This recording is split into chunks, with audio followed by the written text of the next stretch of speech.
নমঃ পার্বতী পতে হর হর মহাদেব। দেখুন, যে কাজ অতি সহজেই করা যায় সেই কাজের পেছনে বেকার বেশি পরিশ্রম করে সময় নষ্ট করবেন না।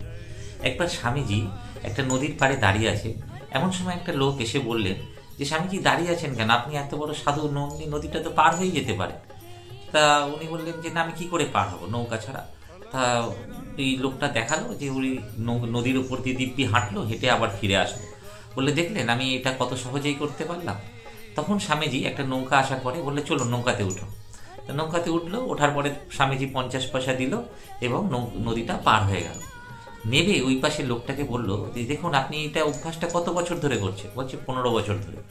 তা আপনি 15 বছর ধরে একটা বেকার জিনিসের পেছনে, যেটা সহজেই 50 পয়সা দিয়ে পার হওয়া যায়, সেই জিনিসটার পেছনে আপনি বেকার 15টা বছর সময় নষ্ট করেছেন। যদি আপনি এটা কোনো ভালো কাজে, কোনো মানব সেবার কাজে বা কোনো ভালো কাজে সময়টা নষ্ট করতেন, তাহলে আজকে আমার থেকেও আপনার নামটা বেশি হতো। তাই জন্য যে কাজ সহজলভ্য, সহজেই করা যায়, সেটার পেছনে অযথা সময় নষ্ট করে কোনো লাভ নেই। হর হর গঙ্গে, হর হর মহাদেব।